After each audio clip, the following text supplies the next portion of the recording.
연합회 혼신예배 지음에서 그리스도인이 승리하는 비결, 그리스도인이 어떻게 하면 승리할 수 있는가, 그리스도인을 승리케 하는 그 힘은 어디서 오는가, 이런 그리스도인의 승리의 힘의 원천에 대해서 말씀을 드리겠습니다. 여러분, 약육강식이 이루어지는 동물의 생태계를 알고 계십니까?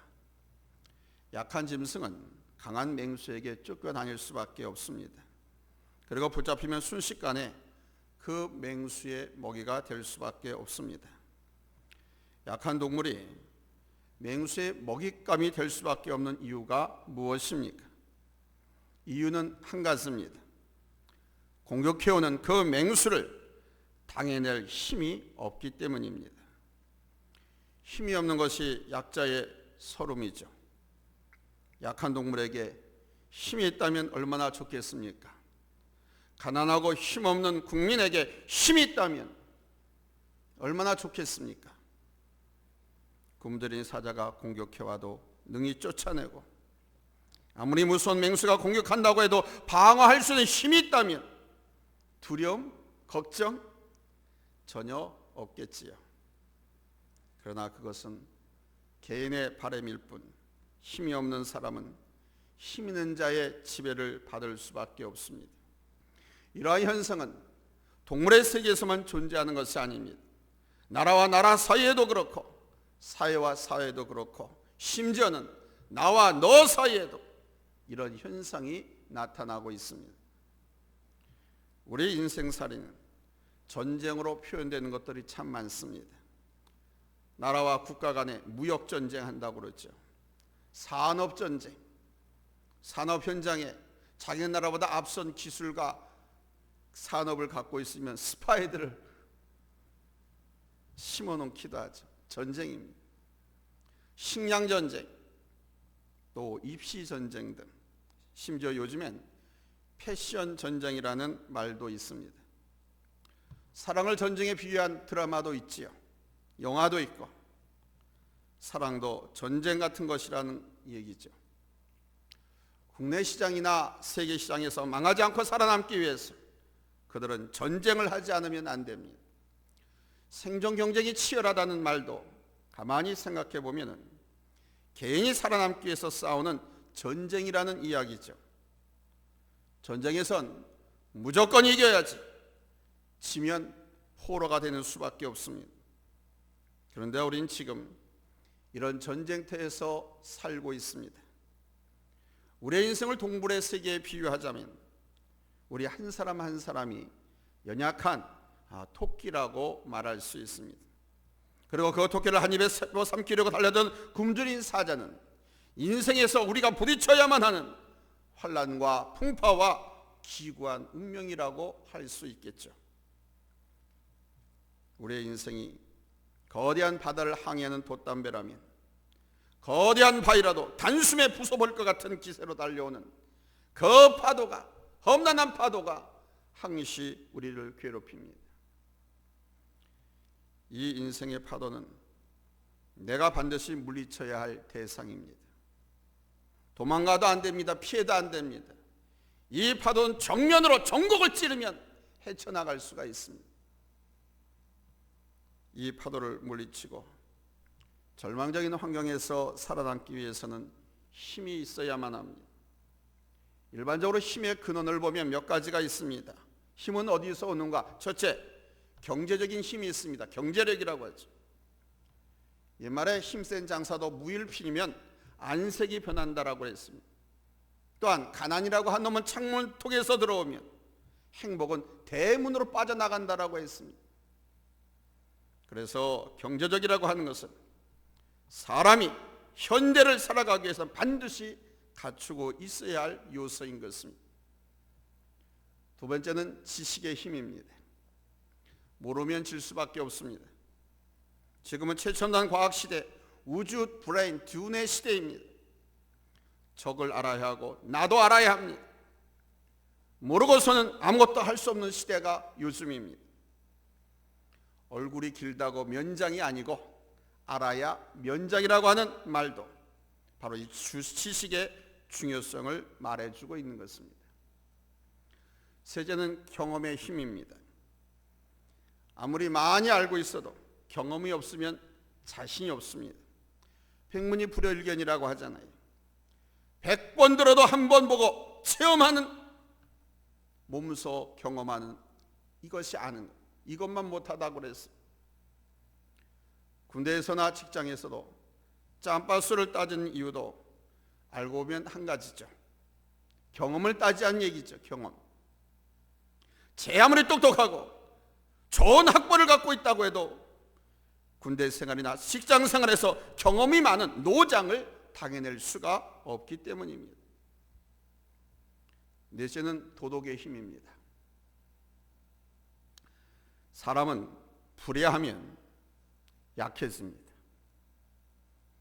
의롭지 못한 일에는 말만 많게 되고, 사람이 불의하면 목소리만 커지게 됩니다. 불의한 사람의 말은 듣는 사람이 다 코웃음을 쳐도 도덕적으로 인격을 갖춘 사람의 한마디는 힘이 있습니다. 우리가 이 세상을 살아가기 위해서는 경제력, 지력, 경험, 이 도덕적인 힘이 있어야 합니다. 그러나 이런 힘만 갖고는 살아갈 수가 없지요. 또 다른 힘을 가지고 있어야 하는데 그것을 우리 그리스도인들이 갖고 있습니다. 세상 사람들이 없는 것, 우리 그리스도인들이 갖고 있습니다. 그게 바로 믿음의 힘입니다. 실력이라고 합니다. 신력, 믿을 신, 힘력자. 이 믿음의 힘의 승리의 원천이 깃들어 있는 것입니다. 요한일서 5장 4절에 보면은 무릇 하나님께로부터 난 자마다 세상을 이기느니라. 세상을 이기는 승리는 이것이니 우리의 믿음이니라 그랬습니다. 우리의 믿음이 승리의 힘이라는 겁니다. 믿음이 없으면 아무것도 할 수 없습니다. 다른 세상들이 갖는 거 다 갖고 있는데 그들이 갖지 못한 것이 단 하나, 바로 이 믿음의 힘입니다. 이스라엘 민족의 지도자 모세가 그 꿈에도 그리던 가나안 땅, 약속의 땅, 축복의 땅 들어가지 못하고 요단강 건너 느보산에서 보기만 하다가 죽었습니다. 그래서 하나님께서는 그의 후계자로 여호수아를 세우셨지요. 이 모세는 애굽에서 10가지 재앙을 내렸고 홍해를 가르고 반석에서 물을 내게 한 하나님의 위대한 종이었습니다. 그런 위대한 모세가 죽었으니 이스라엘 민족과 여호수아 얼마나 절망적이었겠습니까? 더군다나 적군은 강하고 포악하기 짝이 없었습니다. 또한 이스라엘의 60만 대군은 오합지졸입니다. 꼴빛하면 하나님을 원망하고 모세를 죽이겠다고 날뛰던 사람들입니다. 젖과 꿀이 흐르는 가나안 땅을 주시려고 노예로부터, 애굽으로부터 해방시켜 주셨건만 행로가 고상스럽다고 해서 애굽으로 돌아가자고 하나님을 원망하면서 소리를 쳐댔습니다. 이런 사람들 데리고 요단강을 건너서 가나안 땅에 들어간다고 하는 것은 불가능했고 불안하기만 했습니다. 들어가서 배부러 등 따셔 보세요. 지도자고 뭐고 눈에 보이는 게 있겠습니까? 사실 그랬어요. 들어가서 사는 동안에 저들은 죄악과 더불어 타락했습니다. 하나님을 섬기지 않고 우상을 섬긴 사람들의 생활과 모습이 더 멋져 보였습니다. 그리고 거기에 다 동화되었습니다. 하나님의 말씀은 다 뒷전이고 하나님의 명령은 지키지도 않았습니다. 그러니 아직 가나안 땅에 들어가지도 않았는데 그 백성을 데리고 가나안을 정복할 것을 생각하니 여호수아는 여러분 얼마나 답답했겠습니까? 그런데 하나님께서 그 여호수아에게 요단강을 건너가라고 명령하셨습니다. 의지할 것이라는 턱걸만큼도 없는데, 믿을 놈이라고는 한 놈도 없는데 요단강을 건너가라고 여호수아에게 하나님께서 명령하셨습니다. 얼마나 황당무계한 얘기입니까? 그 옛날 모세도 백성이 나를 믿지 않으니까 하나님 무언가 내게 주세요 하고 요청을 했습니다. 그러나 하나님은 모세에게 신통한 거 주시지 않았습니다. 다만 지팡이를 하나 가져가라고 말씀하셨습니다. 광야에서 양치던 모세의 손에 항상 들려있던 지팡이, 모세에게는 이 지팡이 하나밖에 없었거든요. 지팡이밖에 없으면 지팡이만 가져가면 된다는 것입니다.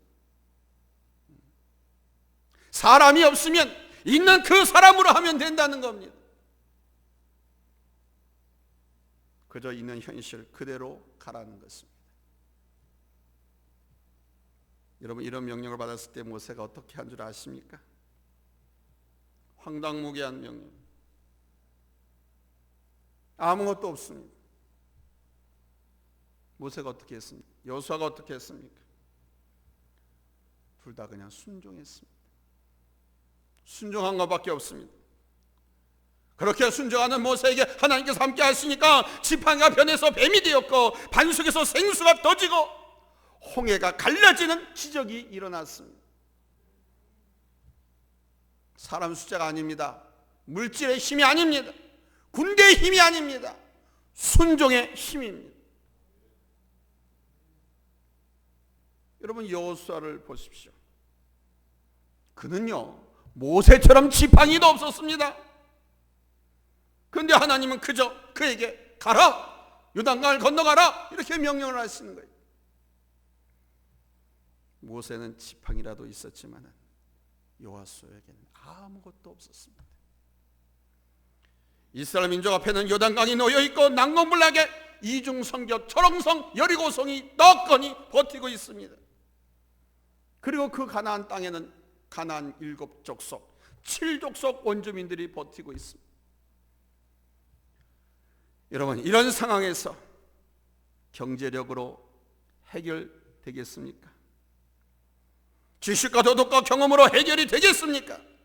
요단강이 놓여 있는데 돈 뭉치를 강물에 집어 던진다고 해결되겠습니까? 아니, 그 이중성벽 초롱성 여리고성을 향해서 금괴를 던진다고 해서 여리고성이 무너지겠습니까? 이런 상황에서 이길 수 있는 길은 살아계신 하나님을 믿는 믿음의 힘밖에 없는 것입니다. 해결받고 이길 수 있는 유일한 길은 바로 살아계신 우리 하나님을 믿는 믿음밖에 없다는 거예요. 하나님이 함께 하신다면 요단강과 난공불락의 여리고성, 가나안의 7족속이 아무리 잘 훈련받은 강한 족속이라 할지라도 문제가 전혀 될 수 없습니다. 우리 성도들의 힘의 원천은 군사력, 경제력, 학벌이 아니고 오직 믿음에서 나오기 때문입니다. 하나님은 오늘 본문에서 명령하십니다. 가라, 강하게 하라, 담대하게 하라, 두려워 말라, 놀라지 말라. 그리고 약속하십니다. 3절에 너희 발바닥으로 밟는 것은 모두 내가 너희에게 주었노니. 너희 발바닥으로 밟는 것은 앞으로 내가 너희에게 주겠도다, 이렇게 말씀하지 않고 주었노니 이미 줬다라고 과거형으로 말씀하고 있습니다. 앞으로 그렇게 해주겠다는 것이 아니라 이미 이루어진 현실을 말하는 것입니다. 이제 이 약속만을 믿고 너는 가라, 이겁니다. 여러분, 우리가 하나님을 믿는 하나님의 자녀로서 우리가 믿고 갈 수 있는 길은 하나님의 약속에 대한 믿음밖에 없는 겁니다. 이 믿음 없으면 그리스도인은 그냥 아무것도 아니에요. 아무 힘도 없어요. 하나님은 또 말씀하십니다. 5절에 내 평생에 너를 등이 대적할 자가 없으리니. 그러니까 모세에게 임마누엘로 역사하셨던 것처럼 너와도 함께 해주시겠다는 겁니다. 시험과 환난과 병마까지도 너를 당해낼 수가 없다는 겁니다. 여러분, 이것을 믿으시기 바랍니다. 이것을 믿어야 합니다. 5절 하단에는 내가 너를 떠나지 아니하며 버리지 아니하리니 그러셨습니다. 이 말씀은 바로 우리 하나님이 내 편이 되어주신다는 확증인 것입니다. 그러면 믿음이란 과연 무엇입니까? 따라서 합시다. 믿음은 순종이다. 뒤집어서 말하면 순종이 없으면 믿음이 아니라는 겁니다.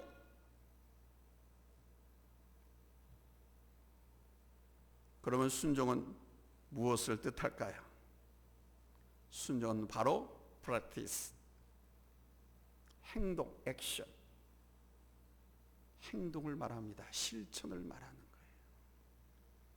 순종은 마음으로 각오하고 다지는 것이 아닙니다. 행동입니다. 그 행동이, 그 순종이 믿음이라는 겁니다. 여기에 바로 우리 하나님의 놀라운 역사가 동반되는 것입니다. 여러분, 귀한 하나님 믿고 신앙생활 해볼 것, 이런 하나님의 놀라운 역사 경험해 보고 싶지 않습니까? 그리고 하나님 그냥 점령하려 하면 점령하고도 남음을 의미하는 겁니다. 요단강으로 들어가라고 하면 그 강을 능히 건널 수 있음을 의미하는 것입니다. 그러나 여기에 조건이 있습니다. 어떤 조건이냐? 여호수아서 1장 8절에서 이러이러한 조건, 하나님께서 구체적으로 가르쳐주고 있습니다. 여호수아 1장 8절 우리 한번 다 같이 찾아서 읽겠습니다. 찾았으면 아멘 합니다. 읽겠습니다. 시작.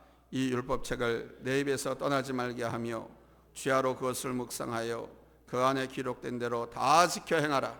그리하면 내 길이 평탄하게 될 것이며 내가 형통하리라. 아멘.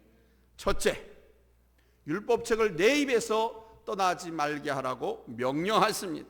명령입니다. 해도 좋고 안 해도 좋고가 아닙니다. 하나님께서 오늘 구체로 지시하신 것은 명령입니다. 반드시 해야만 하는 겁니다. 하나님의 말씀을 내 입에서 떠나지 않게 하라. 항상 하나님 말씀을 따라 살고 말씀과 더불어 살고 말씀을 담대히 전하라는 뜻입니다. 둘째는 너희는 주야로 율법을 묵상하라고 말씀하십니다. 하나님의 말씀을 묵상하면 그 말씀이 나의 뇌, 내 심장에 늘 존재하고 있어서 허망한 것이 틈을 못합니다. 헛된 포기, 절망, 우울 이런 것들이 다스릴 수가 없어요.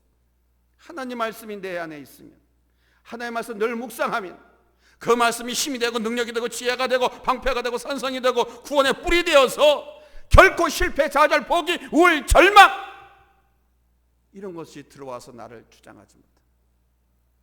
하나님의 말씀을 잊어버리는 것은 하나님을 잊어버리는 겁니다. 놓쳐버리는 겁니다.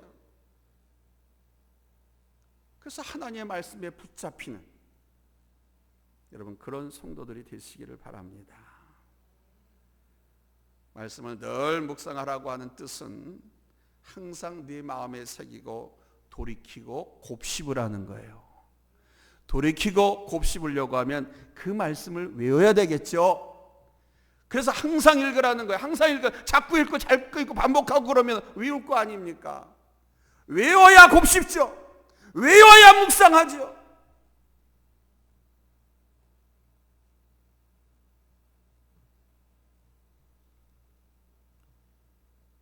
세상 트로트나 가요, 발라드, 팝송 이런 거는 줄줄줄 안 보고도 4절까지 다 외워서 부르고 춤추고 코 삐뚤어지고 넥타이 돌아가도록 막 병절 춤추면서도 잊어버리지 않고 잘 하는데 하나님의 말씀은 찬송은 하나도 못 외워가지고 입만 뻥긋뻥긋하고 안 보는 것 같아도 예배 시간에 저는 10사람까지 다 봅니다. 물론 또렷하게 누가 누구인지는 안 보이지만 여러분들이 다 큰 소리로 찬양하면 이 떠나갑니다.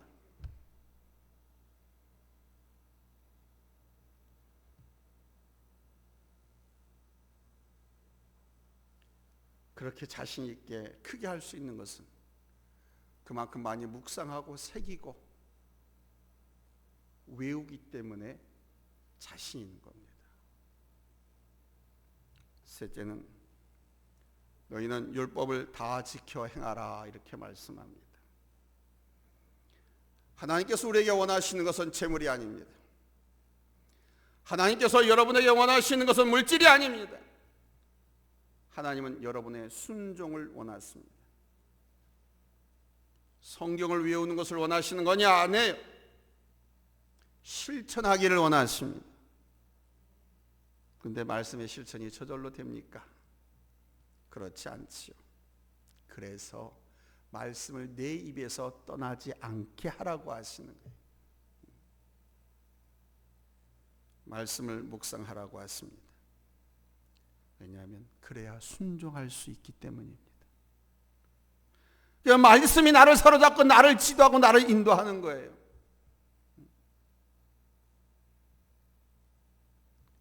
그러면 말씀합니다. 그렇게 되면 내 삶이 형통하리라. 아멘.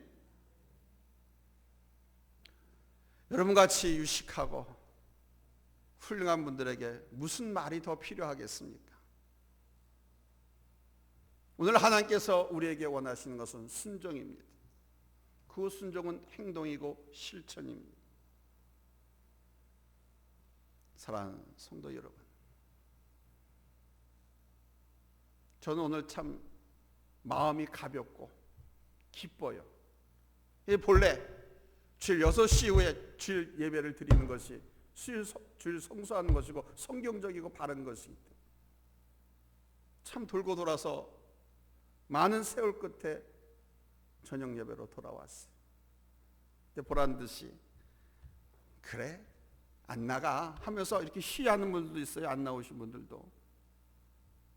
그러면 또 낮으로 돌아갈까 봐 안 돌아갑니다. 저녁 예배 드리는 것이 성경적이거든. 성경적이고 가장 보수적이고 그것이 장로교고 그것이 말씀 위주의 교회이기 때문에 우리 시대에 우리의 신앙의 선배들도 6시 이후에 저녁 예배를 드렸던 겁니다.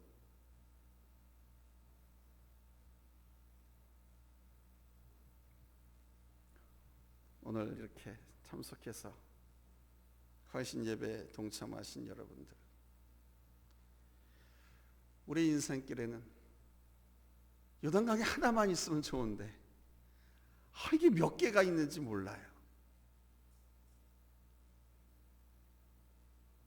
어떤 사람은 10대 청소년 때 요단강을 만나기도 하고 어떤 사람은 30대에서 40대 때 만나기도 하고 아니 30대 때 만났으니까 이제 10년은 가겠다 했는데 아니 35에 또 만나기도 합니다. 그 강물이 우리를 집어삼키려고 하는 위기, 이젠 요단강 건넜으니까 됐다라고 했는데 또 닥쳐옵니다. 쉴 새 없이. 여러분, 그럴 때 경제력, 지력, 경험의 힘, 도덕의 힘으로 해결할 수 없습니다. 그 위기, 그 어려움을 극복하고 해결할 수 있는 힘은 오직 믿음밖에 없습니다. 믿음만이 해결할 수 있습니다. 믿음으로 순종하며 나아가는 성도에게 하나님은 역사하시는 거예요. 5절에 그러시잖아요. 내가 너를 떠나지 아니하며 버리지 아니하리니. 여기에 너는 믿음으로 순종하는 사람을 말합니다. 믿음으로 순종하는 너를 내가 버리지 않고 너를 떠나지 아니하리라. 여러분, 이 말씀 지금 우리 하나님께서 나에게 주신 말씀으로 믿으시기 바랍니다. 사람을 죽이기도 하고 살리기도 하시는 하나님, 사람을 음부에 내리기도 하시고 올리기도 하시고 가난하게도 하시고 부하게도 하시고 약한 자를 들어서 강한 자를 부끄러게 하시는 그 하나님, 그 하나님이 우리에게 하시는 말씀입니다. 우리를 영원한 생명으로 인도하시는 우리 예수님, 이 예수님을 믿으십시오. 그리고 그분이 우리에게 부탁하신 일을 기억하십시오. 잊지 마십시오. 너는 때를 얻든지 못 얻든지 복음을 전파하라. 아멘. 내가 너와 함께하리라. 넌 두려워 말라, 놀라지 말라, 담대하라. 오직 믿음으로 순종하라고 하신 이 말씀 꼭 가슴에 깊이 새기셔서 올 한해 우리 여전도 연합회가 하는 사업이라든가 일들에 하나님의 놀라운 역사, 은혜와 능력이 함께하기를 예수님의 이름으로 축원합니다. 할렐루야. 다른 거 다 차치하더라도 바로 이것이 우리 그리스도인이 승리할 수 있는 힘의 원천입니다. 하나님의 자녀들인 성도가 승리할 수 있는, 성공할 수 있는 비결입니다. 오직 믿음으로 그분의 말씀, 그분의 명령에 순종하는 겁니다. 아멘. 순종이 모든 축복의 근원입니다. 기도하겠습니다.